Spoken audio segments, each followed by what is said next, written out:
بسم اللہ الرحمن الرحیم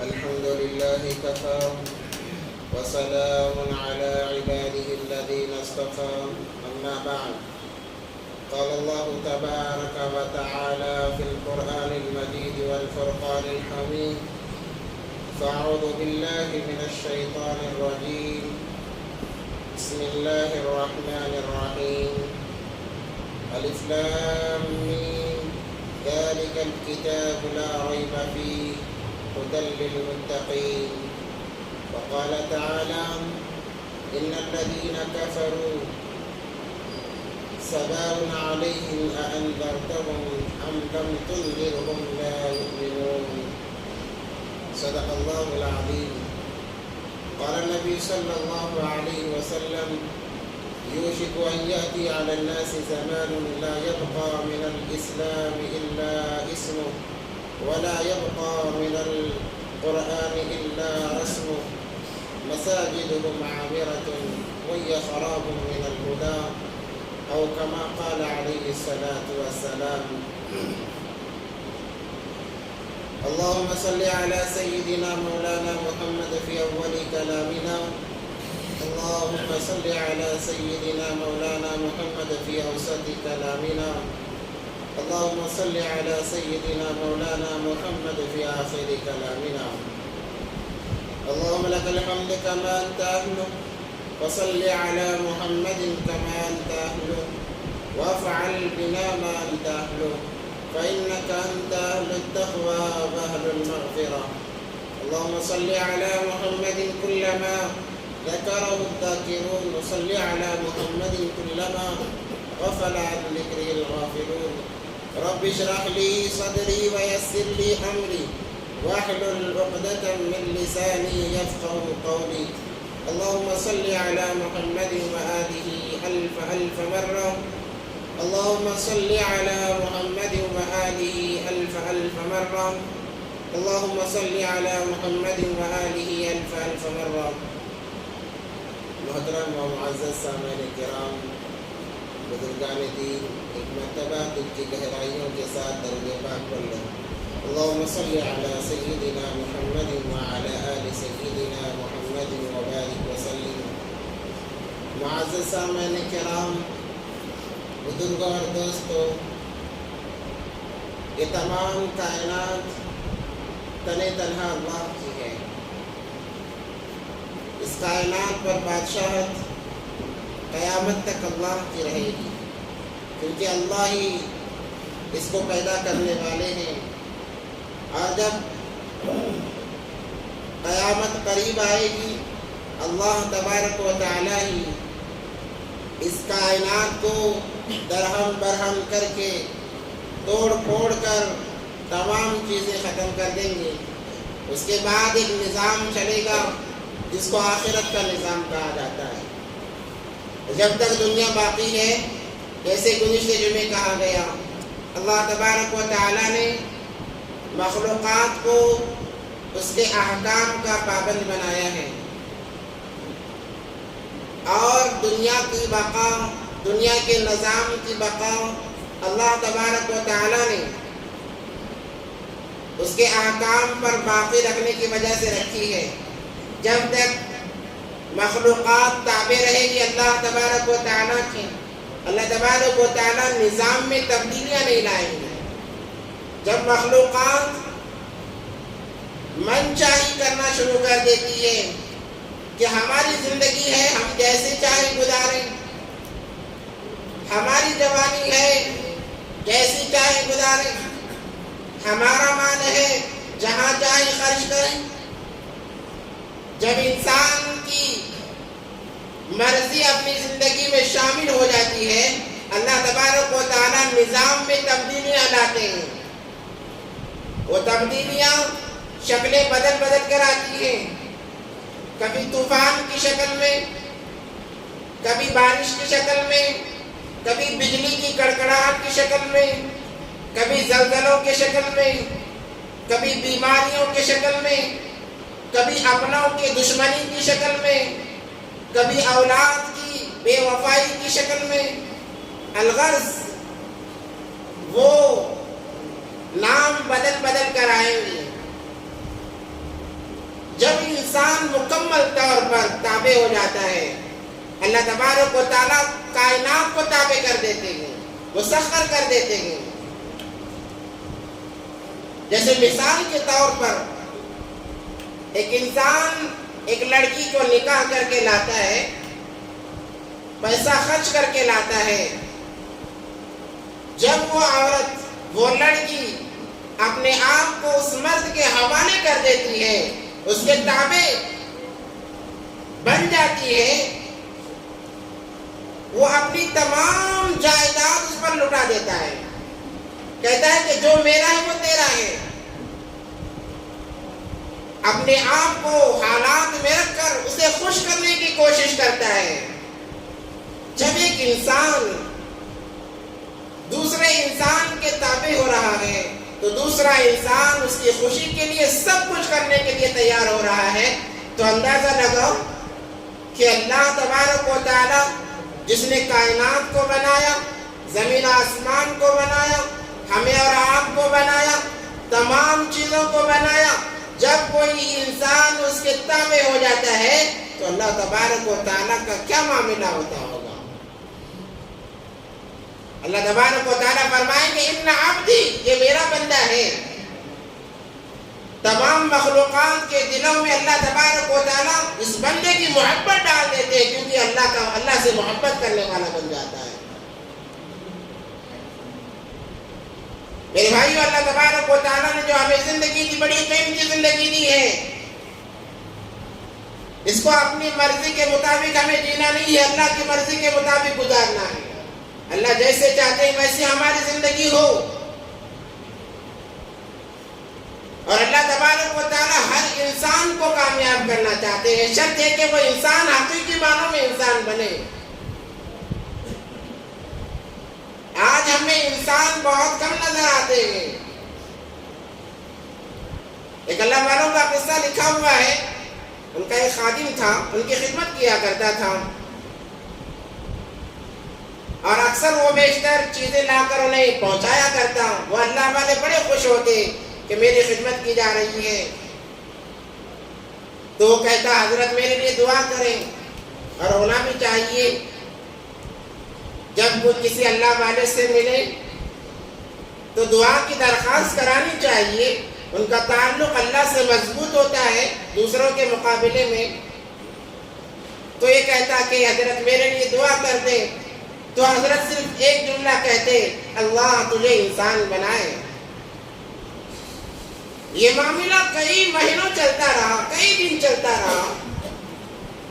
اسے پریشانی لاحق ہوئی کہ میں اتنی خدمت کر رہا ہوں، حضرت کی ضرورت جو پسندیدہ چیزیں ہیں وہ لا کر پہنچا رہا ہوں، جب دعا کی درخواست کی جاتی ہے تو بس اتنا جملہ آتا ہے کہ اللہ انسان بنا دے۔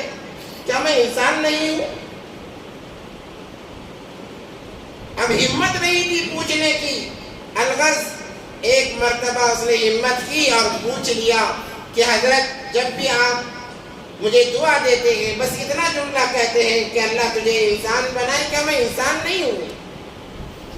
تو حضرت نے کچھ کہا نہیں، اپنا عمامہ نکالا، اس کے سر پر رکھا۔ تو جب اس نے عمامہ پہنا اور بازار میں نظر دوڑائی، کوئی انسان ہی نظر نہیں آ رہا ہے، تمام کے تمام جانور پھرتے نظر آئے، کوئی سانپ کی شکل میں نظر آ رہا ہے، کوئی بچھو کی شکل میں نظر آ رہا ہے، کوئی کتے کی شکل میں نظر آ رہا ہے، کوئی خنزیر کی شکل میں نظر آ رہا ہے، کوئی ہاتھی کی شکل میں نظر آ رہا ہے۔ یہ پریشان ہو گیا، انہوں نے اپنا عمامہ نکالا اور چلتے بنے۔ جب اس نے ہوش سنبھالا تو یہ پریشان ہو گئے کہ یہ معاملہ کیا ہے، یہ معاملہ کیا ہے، اتنے سارے بندے پھر رہے ہیں مگر جب عمامہ پہنایا گیا تو کوئی انسان نظر نہیں آ رہا ہے۔ تو بتایا گیا کہ اللہ کی طرف سے وہ حضرت بتانا چاہتے تھے کہ انسان وہ نہیں ہے جس کے اندر جانوروں والی صفت ہو، انسان تو وہ ہے جس کے اندر فرشتوں والی صفات ہو. اب جو الگ الگ نقشے میں نظر آ رہے تھے، کوئی سانپ کی شکل میں نظر آ رہا ہے، گویا اس کے دل کے اندر زہر بھرا ہوا ہے، وہ زہر سانپ کے زہر سے زیادہ زہریلا ہے. کوئی بچھو کی شکل میں نظر آ رہا ہے تو اس کے اندر بھی زہر بھرا ہوا ہے. وہ زہر ایسا ہے کہ بچھو کے ڈسنے سے انسان بچنے کے امکانات، مگر اس کا ڈسا ہوا کوئی بچ نہیں سکتا. جو جانور نظر آ رہے ہیں گویا وہ لوگوں کے اندر، ان لوگوں کے اندر وہ صفات آ گئے ہیں. تو آج ہمیں حقیقی معنوں میں انسان بننا ہے. اسی لیے تو خرافات ہو رہے ہیں، فتنے ہو رہے ہیں کہ ہمارے اندر جانوروں والی صفات آ گئے. اور جانوروں میں بھی چند ایسے جانور ہیں جن کے اندر بہت اعلیٰ صفات ہیں. آپ دیکھیں، آپ گھوڑے کی مثال لیں، آپ اس کو دن بھر دوڑائیں، وہ کبھی شکایت نہیں کرے گا کہ ارے دن بھر دوڑایا، ابھی تو مجھ پر رحم کھاؤ. انسان ایک جگہ کھڑا کر دیتا ہے، کھانے پینے میں لگ جاتا ہے، پانی پینے میں لگ جاتا ہے، نہ اس کے کھانے کی فکر ہوتی ہے، پانی کی فکر ہوتی ہے. جب فارغ ہو جاتا ہے پھر دوڑاتا ہے. مگر کبھی گھوڑا شکایت نہیں کرتا. وہ کہتا ہے کہ یہ میرا آقا ہے، اس کا ہر حکم بجا لانا میری ذمہ داری ہے، اس کا ہر حکم بجا لانا میری ذمہ داری ہے. چاہے اسے انسان دانا ڈالے تب کھا لیتا ہے، نہ ڈالے تو ادھر ادھر پھر کر کھا لیتا ہے کہ پیٹ بھرنا یہ میری ضرورت ہے، مگر حکم بجا لانا یہ آقا کے لیے، میرے لیے ضروری ہے. آقا کے ان کے اندر بہت بہترین صفات ہے، مگر ایک انسان ہی ایسا ہے جو اپنے اللہ کو، اپنے آقا کو بھولا ہوا ہے اور بھول کر زندگی گزار رہا ہے. اور تمام چیزیں رسمن لے لی انسان نے. جیسے میں نے گزشتہ جمعے کہا کہ اسلام کا نام رہ گیا ہے، حقیقت سے انسان غافل. لا يبقى من الاسلام الا اسمه، بس نام رہا ہے. تو ہمارے ساتھ مسلمان کا صرف نام ہے، حقیقی معنوں میں مسلمانیت، ایمانیت ہمارے اندر سے ختم ہو چکی ہے. بہت ڈرنے کی بات ہے جب انسان تمام چیزوں کو چھوڑ کر، یہاں تک کہ اللہ کو چھوڑ کر کہتا ہے کہ میں جی کر بتاؤں گا. اللہ حالات لاتے ہیں.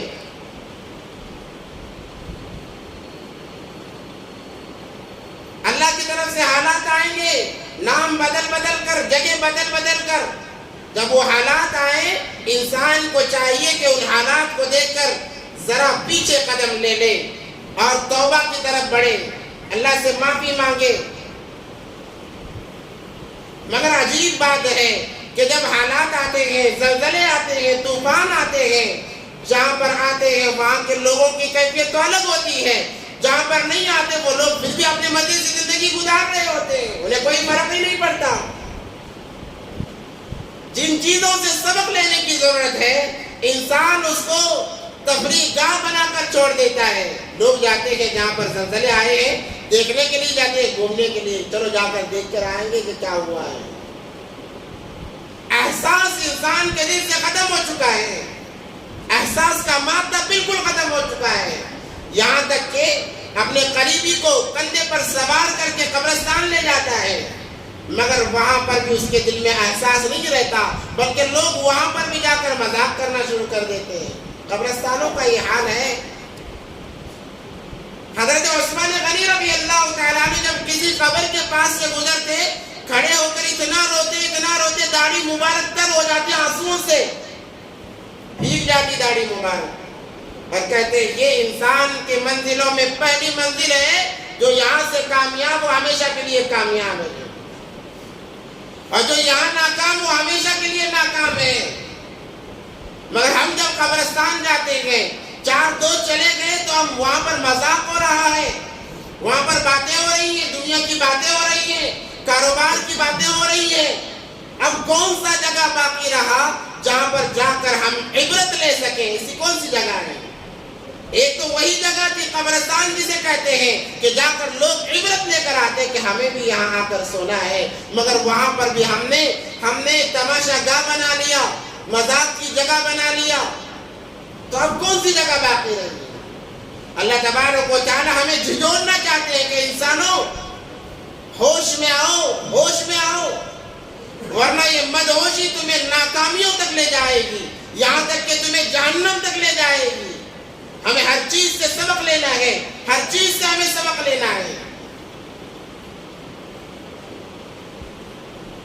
صحابہ کرام کے زمانے میں نبی پاک صلی اللہ علیہ وسلم جب رجب کا چاند دیکھ لیتے، دعا ہمیشہ زبان پر جاری بساری رہتی، اللہم بارک لنا فی رجب و شعبان و بلغنا رمضان۔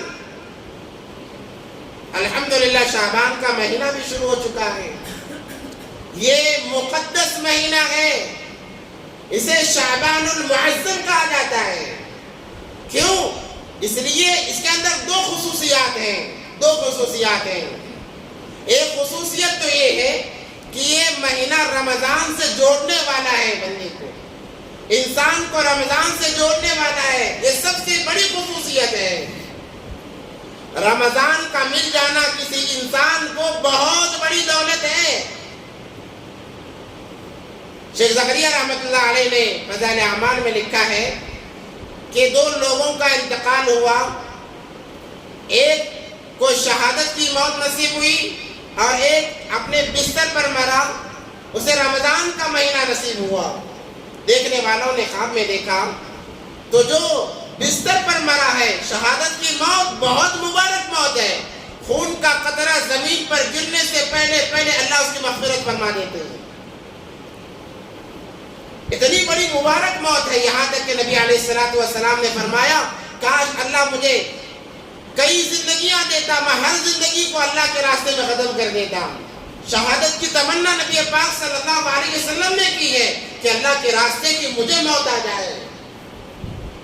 ایک زندگی دیتا میں اللہ کے راستے میں ختم کر دیتا، دوبارہ زندگی دیتا میں ختم کر دیتا، تیبارہ زندگی دیتا میں ختم کر دیتا۔ نبی پاک صلی اللہ علیہ وسلم نے تمنا کی ہے۔ تو صحابہ پریشان ہو گئے کہ ایک نے جہاد میں اپنی جان گنوائی ہے، وہ جہاد میں مرا ہے، اور ایک اپنے بستر پر مرا ہے، مگر جو بستر پر مرا ہے شہید سے پہلے جنت کی سیر کر رہا ہے۔ صحابہ پریشان ہو گئے، گئے نبی پاک صلی اللہ علیہ وسلم کے پاس اور سنایا خواب کو کہ ہم نے ایسے ایسے دیکھا ہے، کیا معاملہ ہوا؟ تو نبی پاک صلی اللہ علیہ وسلم نے فرمایا اے میرے صحابہ، کیوں نہ وہ جنت میں پہلے داخل ہوتا؟ اس لیے کہ اس نے رمضان جیسے مبارک اور مقدس مہینے کو پایا ہے، وہ جنت میں کیوں نہیں داخل ہوتا؟ اس نے اس سے زیادہ ایک مہینے کے روزے رکھے، اس نے تراویح پڑھی ہے، اس نے اور نمازیں، جس میں ایک نفل نماز فرض کے برابر ہو جاتی ہے، کتنی نمازیں اس کے زیادہ ہو گئی، روزے دیکھتے نہیں، اس کے اعمال دیکھتے نہیں۔ جنت میں داخلہ اعمال پر ہوتا ہے۔ تو یہ شعبان کا مہینہ رمضان سے جڑانے کے لیے، جوڑنے کے لیے آتا ہے۔ اور دوسرا، اس کے اندر ایک مقدس رات ہے جسے شب برات کہا جاتا ہے، وہ مقدس رات ہے، اس رات کو یہ مہینہ اپنے اندر لیے ہوئی ہے۔ یہ دو اعلیٰ فضیلتیں ہیں اس مہینے کی، اسی لیے اس کو شعبان المعظم کہا گیا، عظمت والا مہینہ کہا گیا۔ صاحب نبی پاک صلی اللہ علیہ وسلم خود بھی اور صحابہ کرام بھی اس مہینے میں روزے رکھا کرتے تھے تاکہ رمضان کے روزے رکھنے میں دشواری نہ ہو۔ جیسے کوئی کھلاڑی ہوتے ہیں، کھیلنے سے پہلے اس کھیل کو بار بار دہرایا جاتا ہے، ایگزام لکھنے سے پہلے بار بار اس کو ریپیٹ کیا جاتا ہے، پڑھا جاتا ہے تاکہ اس وقت میں کوئی کمی بیشی باقی نہ رہے۔ ویسے اس مہینے کے اندر روزے رکھے جاتے، نفل روزے، تاکہ رمضان میں کوئی دقت نہ ہو، کوئی پریشانی نہ ہو، کوئی روزہ ہم پر گرا نہ گزرے۔ اس مہینے میں روزے رکھا کرتے تھے اور رمضان کی تیاری کے لیے مکمل تیار ہو جاتے اس مہینے میں۔ جیسے ہی رمضان کا چاند نظر آ جاتا، اپنے آپ کو مکمل اللہ کے حوالے کر دیتے تھے۔ وہ حقیقی معنوں میں مسلمان تھے، مگر آج ہمارا مزاج الگ ہے۔ حدیثیں بیان کی جاتی ہیں، حدیث مبارکہ سنائی جاتی ہیں، قرآن کی آیات سنایا جاتا ہے، مگر پھر بھی ہم ہیں کہ چاہے رجب آئے یا شعبان آئے، ہم اپنے کام میں مست ہیں۔ ان 2 مہینوں سے، رجب کے مہینے سے انسان کے اعمال میں زیادتی کی جاتی ہے. انسان ایک عمل کرتا ہے، دورہ اجر دیا جاتا ہے. رمضان میں کوئی حساب نہیں. اس لیے ان مہینوں میں عبادتیں زیادہ کرے، گناہ کو کم کرے، کیونکہ گناہ کا حساب بھی بڑھ جاتا ہے. ایک گناہ کرو گے ڈبل ملے گا. اس لیے گناہوں سے دوری اختیار کی جائے، اللہ کی قربت اختیار کیا جائے، اور اپنے آپ کو رمضان المبارک کے لیے مکمل طور پر تیار کیا جائے. اس لیے اللہ نے یہ مبارک مہینہ ہمیں دیا ہے. اور اس دعا کا اہتمام کیا جائے کہ اللہم بارک لنا فی رجب و شعبان و بلغنا رمضان.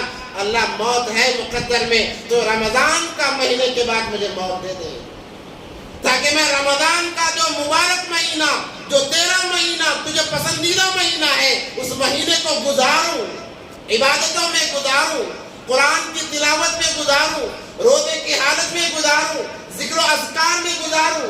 اے اللہ، اگر موت کبھی آنی ہے مگر میری التجا ہے کہ رمضان کے بعد موت آئے، کہ رمضان کا مبارک مہینہ مجھے مل جائے. نبی پاک صلی اللہ علیہ وسلم کی دعا، نبی علیہ السلام تمنا کر رہے ہیں. انہیں عبادتوں کی کیا ضرورت تھی؟ وہ تو بخشے بخشائے، وہ تو اللہ کے حبیب ہیں. ساری کائنات کا نظام ان کے جوتیوں کے صدقے میں ہے، مگر پھر بھی تمنا کر رہے ہیں کہ یا اللہ میں تیری عبادت کروں اس مبارک مہینے کے اندر. اے اللہ مجھے موت دینا ہے، رمضان کے بعد دے دے. اور ہم مسلمان ایسے ہیں کہ رمضان کا مہینہ آیا، ہم سوچتے ہیں کہ سیزن آ گیا. صحابہ، تابعین، اولیاء اللہ رمضان کے مہینے کو وہ بھی سیزن سمجھتے تھے، مگر وہ نیکیوں کا سیزن سمجھتے تھے، اور ہم سیزن سمجھتے ہیں کمائی کا، کہ اب کمائی کا مہینہ آ گیا. اب مسلمانوں کو جتنا لوٹنا ہے لوٹو رمضان کے نام سے، کوئی منع کرنے والا نہیں. وہ انسان جو کبھی بازار نہیں گیا وہ بازار جاتا ہے، کیوں؟ تاکہ تجارت کرے، کمانے کا مہینہ ہے. علماء فرماتے ہیں 11 مہینے انسان کماتا ہے، اگر ایک مہینہ اللہ کے لیے لکھ کر دے دے، ایک مہینہ اللہ کی عبادت کے لیے فارغ کر دے تو کیا نقصان ہو جائے گا؟ کمائی میں کیا نقصان ہو جائے گا؟ مگر ہمارا مسلمان بھائی کلمہ پڑھنے والا 11 مہینے جتنی محنت نہیں کرتا دنیاوی اعتبار سے، رمضان کے مہینے میں اتنی محنت کرتا ہے نمازوں کو چھوڑ کر. اسی لیے نبی پاک صلی اللہ علیہ وسلم کی بڑی بد دعا ہے ایسے لوگوں کے لیے. میں نے شروع میں ایک آیت پڑھی، ان الذین کفروا سواء علیہم. حالانکہ یہ آیت کفار کے لیے، منافقین کے لیے تھی. ان الذین کفروا سواء علیہم اانذرتہم ام لم تنذرہم لا یؤمنون. اللہ تبارک و تعالیٰ فرما رہے ہیں اے نبی جی، چند لوگ ایسے ہیں آپ ان کے سامنے جتنا بیان کرنا ہے کریں، جتنی قرآن کی تلاوت کرنا ہے کریں، جتنے احادیث بیان کرنا ہے کریں، مگر وہ ایمان لانے والے نہیں ہیں. ہاں چند یہ کہیں گے کہ ہم ایمان لانے والے ہیں، مگر ان کے دلوں میں نفاق ہے. ان کے 2 چہرے ہیں. ان الذین کفروا سواء، آپ انہیں جو چاہے بیان کریں. انذرتہم ام لم تنذرہم، آپ ڈرائیں یا نہ ڈرائیں، فہم لا یؤمنون، وہ ایمان لانے والے نہیں ہیں. کیوں؟ ختم اللہ علی قلوبہم، اللہ نے ان کے دلوں پر مہر لگا دی ہے. آج ہمارے سامنے آیات پڑھے جاتے ہیں، احادیث مبارکہ کو وضاحتی طور پر بیان کیا جاتا ہے، ہمارے دل کی کیفیت بدلتی نہیں ہے، ہم جیسے کہ ویسے ہیں. ہم رسمی مسلمان بن کر رہ گئے، ہمارے دلوں میں نفاق آ گیا ہے. ہم اپنے آپ کو ظاہر کو سوار کر کہتے ہیں کہ ہم ایمان والے ہیں. اللہ نے فرمایا ختم اللہ علی قلوبہم، اللہ نے ان کے دلوں پر مہر لگا دی ہے، نافرمانی کی مہر لگا دی ہے. اور بعض لوگ یہ سوچتے ہیں جب ان سے کہا جاتا ہے وَإِذَا قِيلَ لَهُمْ آمَنُوا، جب ان سے کہا جاتا ہے کہ ایمان لاؤ، كَمَا آمَنَ النَّاسِ، جیسے اور لوگوں نے ایمان لایا، قَالُوا أَنُؤْمِنُ كَمَا آمَنَ السُّفَهَاءُ، وہ کہتے ہیں کہ ہم ان لوگوں کی طرح ایمان لائیں، ان بیوقوفوں کی طرح ایمان لائیں جیسے وہ بیوقوف تھے، گویا وہ ایمان والوں کو بیوقوف کہہ رہے ہیں، مذاق اڑا رہے ہیں۔ اللہ یستہزئ بہم ویمدہم فی طغیانہم یعمہون۔ اللہ تبارک و تعالیٰ نفاق والے کو کبھی معاف نہیں فرماتے۔ منافقین سے نبی پاک صلی اللہ علیہ وسلم کو سب سے زیادہ تکلیف پہنچی ہے۔ منافقین نے نبی پاک صلی اللہ علیہ وسلم کو سب سے زیادہ تکلیف پہنچائی ہے۔ آج ایسا لگتا ہے ہمارے دلوں میں بھی نفاق آ گیا ہے۔ اللہ تمام کی عبادت فرمائے، اس لیے رسمی مسلمان نہیں بلکہ اصلی مسلمان ہم بنے، اصلی ایمان والے بنے۔ کب بنیں گے؟ جب ہمارے اعمال میں تبدیلی آئے گی، ہم دنیا دار کم دیندار زیادہ بنیں گے، دنیا والے کم اللہ والے زیادہ بنیں گے۔ دیکھو شریعت نے حدود قائم کیے ہیں۔ اللہ والے بننے کے لیے ضروری نہیں کہ چلو کاروبار کو چھوڑ دیا جائے، تمام چیزوں کو چھوڑ دیا جائے، مسجد کا کونا پکڑ لیا جائے، اس پر وہ گناہگار بنے گا، گناہگار بنے گا، کیونکہ اس کے ساتھ اور لوگوں کے حقوق جڑے ہوئے ہیں۔ اللہ نے حدود بتائے ہیں، اور حدود کے اندر رہتے ہوئے تم عبادتیں کرو، تمہاری ولایت کے لیے یہی کافی ہے۔ تم تجارت کر رہے ہو، اللہ کے احکام کو لا لو، نبی پاک صلی اللہ علیہ وسلم کے طریقوں کو لا لو، یہی تمہاری ولایت کے لیے کافی ہے۔ ہم اکثر سنتے ہیں کہ مالدار جہنم میں جائیں گے، مگر وہ مالدار خوش نصیب ہیں، بلکہ نبی پاک صلی اللہ علیہ وسلم نے فرمایا جنت کے اعلیٰ درجوں پر ہوں گے جنہوں نے اپنے مال کو اللہ کی رضامندی کے مطابق خرچ کیا ہے، اپنے مال کو اللہ کی رضامندی میں لگایا ہے، وہ جنت کے اندر اعلیٰ درجوں پر ہوں گے، ان کے مقامات بہت بڑے ہوں گے۔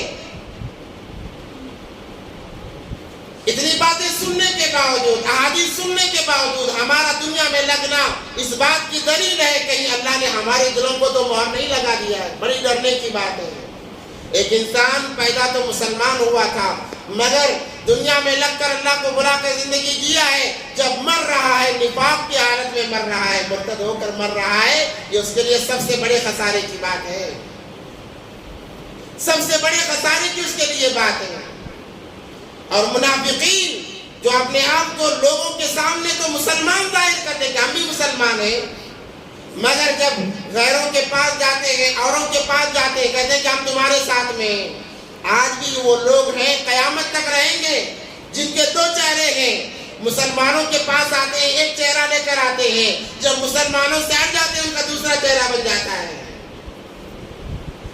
اس کا مطلب یہ ہے کہ جہاں جاتے ہیں وہی کے بن کے رہ جاتے ہیں۔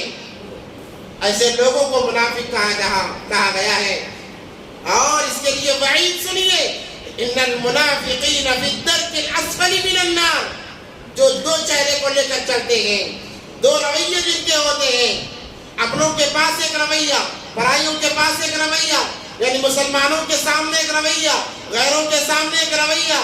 ان المنافقین فی الدرک الاسفل من النار، اللہ انہیں جہنم کے ایسے حصے میں ڈالیں گے جو سب سے نچلا حصہ ہوگا، جہاں سب سے زیادہ آگ تپش مارتی ہوگی۔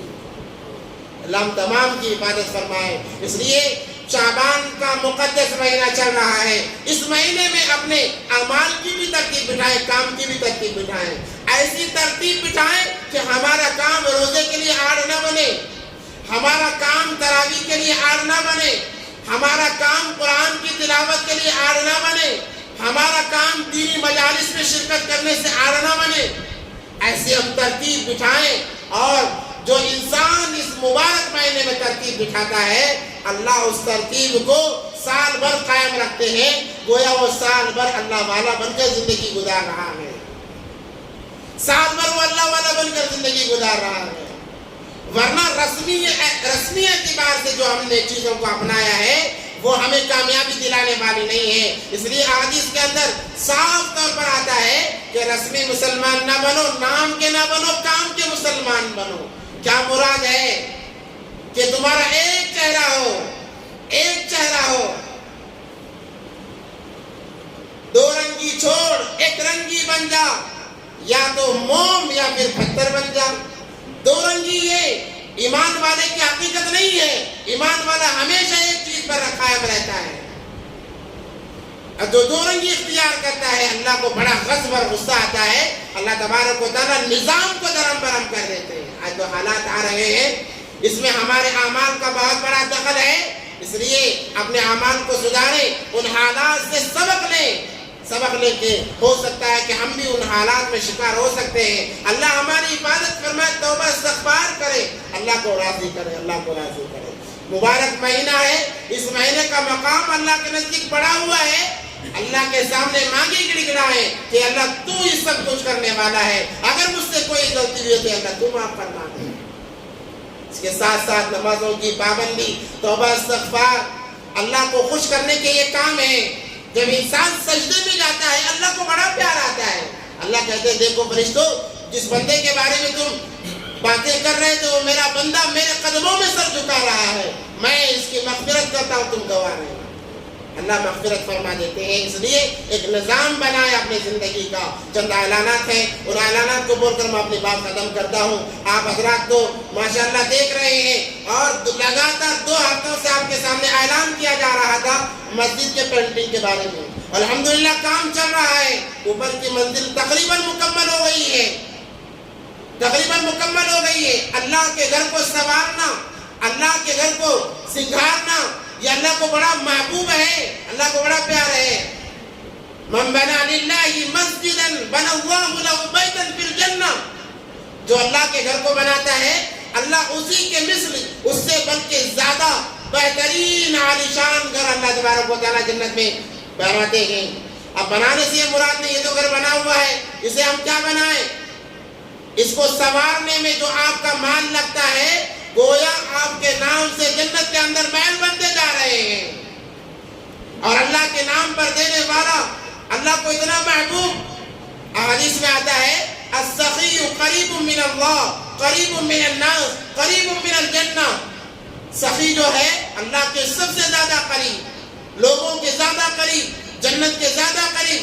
والبخیل بعید من اللہ بعید من الناس بعید من الجنہ قریب من النار. اور جو بخل کرنے والا ہے وہ اللہ سے ہمیشہ دور رہتا ہے. تو الحمدللہ لگاتار 2 ہفتوں سے آپ حضرات کے سامنے اعلان بھی کیا گیا, اور تعاون کرنے والوں نے الحمدللہ بہت تعاون کیا ہے. میں نام لینا نہیں چاہتا, اللہ ان کی عمروں میں برکتیں عطا فرمائے, یہاں کے ذمہ داروں کی عمروں میں برکتیں عطا فرمائے, اللہ ان کی قربانیوں کو قبول فرمائے. دیکھو مسجد کو کیوں سنوارا جاتا ہے, یہ فین کیوں لگائے گئے, لائٹ کیوں لگائے گئے, تاکہ آنے والا راحت کے ساتھ میں عبادتیں کر سکے. پانی کا انتظام کیوں کیا گیا, ورنہ یہ مسجد کے اندر ان چیزوں کا انتظام کرنا کوئی ضروری نہیں ہے. مسجدیں تو بس عبادت کے لیے بنائی جاتی ہیں, مگر یہ چیزوں کا انتظام اسی لیے کیا جا رہا ہے کہ آنے والے کو گرمی لگ رہی ہے تو فین کا استعمال کرے, پانی کی ضرورت ہو رہی ہے تو پانی کا استعمال کرے. تو ذمہ داروں نے اتنا سب انتظام کیا ہے, تو ہمارا بھی فرض بنتا ہے, ذمہ داری بنتی ہے کہ جب اس اللہ کے گھر کے لیے ہم سے مانگا جائے ہم دل کھول کر دیں. اور یہ دینا اللہ اکبر کبیرہ قرآن میں آتا ہے, مثل الذین ينفقون فی سبیل اللہ کمثل حبۃ انبتت 7 سنابل فی کل سنبلہ 100 حبہ. کہ ایک انسان ایک دانہ ڈالتا ہے, اس سے 7 بالیاں نکلتی ہیں, اور ہر بالی سے 100 دانے نکلتے ہیں. گویا ایک دینا 700 کے برابر ثواب ہے. اور اس مبارک شعبان المعظم کے مہینے میں دینا, اللہ اکبر. اس لیے ہم تمام کا یہ حق ہے کہ ہم یہاں کے رہنے والے ہیں. اب الحمدللہ پینٹ کا تو انتظام ہو گیا ہے, اب لیبرز کی جو مزدوری ہوتی ہے وہ دینا باقی ہے. اس لیے آپ تمام سے گزارش کی جاتی ہے کیونکہ اللہ کے گھر کو مانگا جا رہا ہے, اپنے لیے نہیں مانگا جا رہا ہے. اور یہ دینا بھی اس لیے ہماری آخرت سنور جائے. ہم کہہ سکیں یا اللہ ویسے اعمال تو کچھ نہیں, مگر یا اللہ جب تیرے گھر کے لیے مانگا گیا ہے میں نے اپنے حیثیت سے دیا ہے, میں نے اپنے حیثیت سے زیادہ دیا ہے. کم سے کم کہہ سکیں اللہ بھی فرمائیں گے میرے گھر کے لیے تو نے اپنے حیثیت سے زیادہ دیا ہے, جہاں آج میں تیری حیثیت سے زیادہ دیتا ہوں وہ کیا ہے, وہ جنت ہے. اور اللہ کے گھر کو دینے والا کبھی نامراد نہیں ہوتا. اللہ تبارک و تعالیٰ محفوظ رکھتے بلکہ یاد دہانی کراتے ہیں کہ فلاں بندے تو نے فلاں وقت میں فلاں چیز تو نے میرے گھر کے لیے دی تھی، یہ آج اس کا بدلہ ہے۔ انسان افسوس کرے گا کاش کہ ساری زندگی میں اللہ کے نام پر اپنا سب کچھ لوٹاتا رہتا۔ اس لیے الحمدللہ کام ہو رہا، اور بھی کام باقی ہے، یہ نہیں کہ کام مکمل ہو گیا، اور بھی کام باقی ہے۔ اس لیے چند اخراجات مانع ہو رہے ہیں، اور الحمدللہ آپ کا ساتھ بھی ہے۔ اللہ بے انتہا قبول فرمائے، یہ نہیں کہتا کہ آپ لوگ ساتھ نہیں دے رہے، آپ نے ساتھ دیا ہے۔ اللہ آپ کو قبول فرمائے اور ذریع ہمت کرے تاکہ کام مکمل ہو جائے۔ نماز کے بعد میں ہمارے ساتھی وہاں پر باہر بیٹھیں گے، آپ سے گزارش کی جاتی ہے کوئی خالی نہ جائے۔ ہمارے طرف سے اللہ کے گھر کے لیے کچھ نہ کچھ رقم ضرور لگے، اور اتنی لگے جو کافی ہو جائے، ایسا نہیں کہ ناکافی ہو، ایسا نہیں کہ ناکافی۔ اتنا بڑا محلہ ہے، اتنے سارے لوگ ہیں اور بڑے پیارے لوگ ہیں، جیسے بیان کیا گیا، پوچھا گیا، الحمدللہ قدم بڑھایا ہے، دوبارہ گزارش کی جاتی ہے، اور الحمدللہ یہاں کے ذمہ دار بہت اچھی سوچ رکھنے والے ہیں۔ اور یہاں پر ایک جلسہ کرنے کا بھی انہوں نے ارادہ کیا ہے 3 تاریخ کو، مارچ کی 3 تاریخ کو الحمدللہ بہترین بچوں کا پروگرام ہوگا، جس کے اندر اس کرناٹک کے مایہ ناز علماء کرام آئیں گے، جن سے ملنے کے لیے وقت لے کر ملا جاتا ہے، پھر بھی وقت نہیں ملتا۔ وہ علماء کرام، وہ اللہ والے اس مسجد میں آ رہے ہیں، ہمارے محلے میں آ رہے ہیں۔ اللہ والوں کا، ایسی مبارک ہستیوں کا محلوں سے گزرنا فتنوں کے دبنے کا ذریعہ بنتا ہے، اللہ کی رحمت کو متوجہ کرنے کا ذریعہ بنتا ہے۔ یہ ذمہ داروں کی قربانیاں ہیں کہ ایسے اکابرین ہستیوں کو یہاں پر لانے کی ان کی کوشش ہے تاکہ ہمارا محلہ صحیح سلامت رہے، دین باقی رہے۔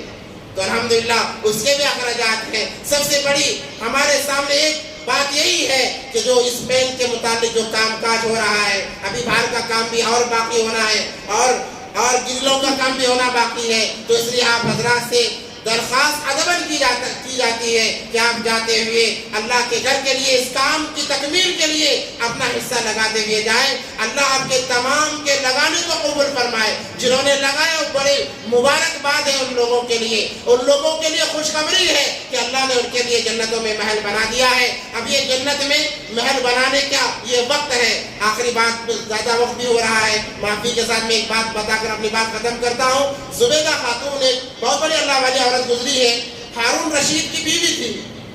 ہارون رشید تو خود اللہ والے، بڑا ان کا مقام ہے، اور حاجیوں کے لیے زبیدہ خاتون نے جو کام کیا ہے وہ اپنے آپ میں ایک مثال ہے۔ ہارون رشید اور زبیدہ خاتون سمندر کے کنارے سے کہیں جا رہے تھے ٹہلتے ہوئے، تو وہاں پر دیکھا ایک انسان بیٹھا ہوا ہے جنہیں بہلول دانا رحمت اللہ علیہ کہا جاتا ہے۔ تو وہ ریت سے محل بنا رہے ہیں، ریت کے محل بنا رہے ہیں، اور کہہ رہے ہیں 1 دینار لو، جنت کے اندر ایک محل خرید لو، دنیا میں اس ریت کے محل کا 1 دینار دے دو، جنت کے اندر عالیشان محل خرید لو۔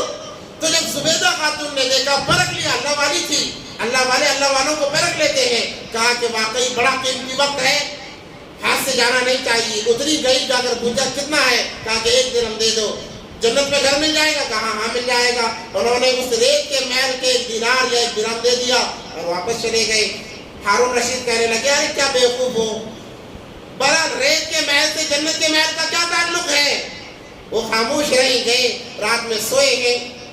تو ہارون رشید کو خواب دکھتا ہے، وہ خواب میں دیکھ رہے جنت میں ٹہل رہے، اللہ والے تھے، تو دیکھا بہت بڑا محل ہے عالیشان، 1 انچ سونے کی، 1 انچ چاندی کی ہے، مشک و عنبر کا گارا ہے، خوشبو مہک رہی ہے، بڑا عالیشان محل ہے، اور نام لکھا ہوا ہے زبیدہ خاتون۔ یہ پریشان ہو گئے، کہا کہ تو میری بیوی کا نام ہے، داخل ہونے لگے، فرشتوں نے روکا، کہا کہ تمہارا نہیں ہے۔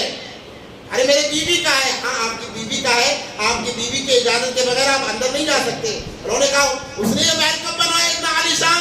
تو فرشتوں نے کہا کل عصر کے بعد جب آپ ٹہل رہے تھے اسی وقت میں انہوں نے اس محل کو خریدا ہے۔ تو یہ پریشان ہو گئے کہ وہ ریت کے محل کے بدلے میں اتنا بڑا عالیشان محل، جیسے ہی جاگے فوراً دوڑے دریا کے کنارے، وہ بہلول دانا وہیں پر تھے، ان سے جا کر کہنے لگے 1 کے بجائے 2 دینار لے لے، میرے لیے بھی ایک گھر بنا دے جنت کے اندر۔ تو وہ کہنے لگے کہ دیکھنے کے بعد اس کا کوئی اعتبار نہیں ہے، تم دیکھ کر آئے ہو، تم دیکھ کر آئے۔ کہا تمہیں کیسا پتا چلا؟ تم جس گھر میں داخل ہو رہے تھے میں بھی وہی تھا، تم دیکھنے کے بعد آئے، اس کا کوئی اعتبار نہیں ہے۔ اس لیے اللہ پر بھروسہ کر کے یہ جنت بنانے کا وقت ہے، جنت کے اندر اپنے محل بنانے کا وقت ہے، بغیر دیکھے لگا دو اللہ کے گھر پر۔ اللہ تبارک و تعالیٰ ایسے محلات بنائیں گے جنت کے اندر کہ کوئی انسان سوچ بھی نہیں سکتا، دیکھنے کے بعد آنے میں تو کوئی فائدہ نہیں ہے، جب وقت گزر جاتا ہے انسان کے ہاتھ سے وقت نکل جاتا ہے۔ اس لیے اللہ سے دعا ہے اللہ ہم تمام کو عمل کی توفیق عطا فرمائے۔ دوبارہ اپنی بات کہہ کر ختم کرتا ہوں کہ جب آپ کے سامنے نظر لگائی جائے دل کھول کر مسجد کے لیے، اللہ کے گھر کے لیے لگائیں۔ اللہ تبارک و تعالیٰ دینے والوں کو، دلانے والوں کو تمام کو قبول فرمائے، اور اللہ تبارک و تعالیٰ تمام کے آپ کو جنت کا فیصلہ فرمائے۔ وآخر دعوانا الحمدللہ رب العالمین۔